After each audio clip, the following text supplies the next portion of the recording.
Bismillahirrahmanirrahim.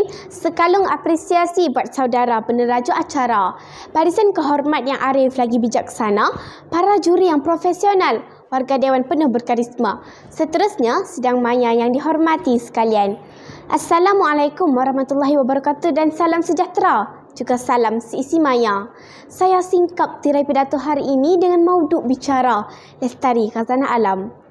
Menurut Kamus Dewan edisi keempat, lestari membawa maksud kekal, tidak berubah-ubah, manakala khazanah alam diertikan sebagai harta benda bumi merujuk kepada keperluan manusia dari segi ekonomi, kesihatan dan habitat kehidupan.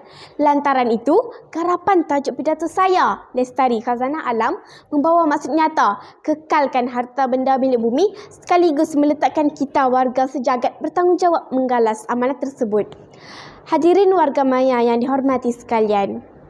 Sebelum mengalun bicara, tajuk pidato ini merupakan satu tajuk yang meluas dan merangkumi pelbagai aspek yang boleh dikupas. Namun, ingin saya ketengahkan satu ungkapan persoalan, iaitu perlukah khazanah alam dipertahankan? Inilah yang menjadi persoalan pokok dalam mengubah persepsi kerakusan manusia meraih keuntungan dan kemodenan hidup. Menyusuri idea utama, sumber alam terpelihara, kehidupan manusia kekal sejahtera. Tanggal 7 Mac 2019, 6,000 orang penduduk di Pasir Kudang, Johor Darul Taksim terkesan gara-gara tindakan dalam sadar pihak tidak bertanggungjawab melepaskan sisa kimia industri ke Sungai Kim Kim menggunakan lori tangki. Akibat yang lebih malang, 2,775 mangsa terpaksa diberi rawatan segera kerana sesak nafas, pening serta pitam.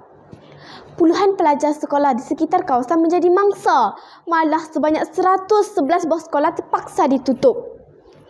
Hasil daripada sikap dan tindak tanduk manusia yang rakus, tidak bertanggungjawab dan tidak bertimbang rasa sehingga menjejaskan nyawa penduduk yang tidak bersalah. Hadirin warga maya yang budiman, kita terus meneroka idea kedua, sumber alam terpelihara menjamin kestabilan ekosistem negara. Dipetik dari Malaysia Today, para akademik mendapati bahawa 2/3 daripada ekosistem yang stabil telah mengalami kerosakan di tangan manusia sepanjang setengah abad yang lalu. Wilayah tanah kering di dunia yang mewakili 41% permukaan tanah di bumi telah dimusnahkan dengan teruk. Namun, di sini jugalah populasi manusia telah berkembang dengan pesatnya sejak tahun 1990-an. Tamsilnya, pelepasan karbon telah terhasil daripada pembakaran tenaga seperti kilang pemprosesan dan penggunaan bahan api. Akibatnya, berlaku penepisan lapisan ozon yang menyumbang kepada peningkatan suhu persekitaran.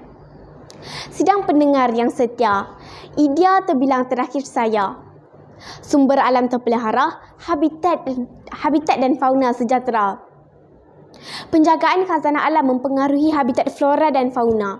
Alam sekitar yang merangkumi gunung ganang, taburan hutan sehingga ke lautan merupakan habitat kepada hidupan flora dan fauna. Lebih kurang 15 daripada 24 ekosistem yang stabil telah mengalami kerosakan yang serius ekoran pembangunan penempatan yang turut berkembang dengan pesat. Hal ini demikian kerana kita masih lagi bergantung kepada sumber flora dan fauna dalam pelbagai aspek kehidupan, terutamanya bekalan makanan. Sebagai contoh, tumpahan minyak di laut menyebabkan ikan-ikan mati. Nelayan tidak dapat menampung permintaan daripada konsumer. Maka, mekanisme kawalan perlu dilaksanakan supaya permintaan konsumer dapat dipenuhi. Sekaligus menjamin pemeliharaan habitat flora dan fauna. Tuntasnya, terdapat banyak kepentingan yang telah dikupas dalam memelihara khazanah alam. Setiap pihak perlu menjalankan amanah dan tanggungjawab yang diamanahkan dengan sifat berat sama dipikul, ringan sama dijinjing. Oleh itu hadirin, bukalah mata dan minda untuk memulakan anjakan paradigma dan tanamkan sikap cintai khazanah alam. Ingat, alam terpelihara, hidup pasti sejahtera.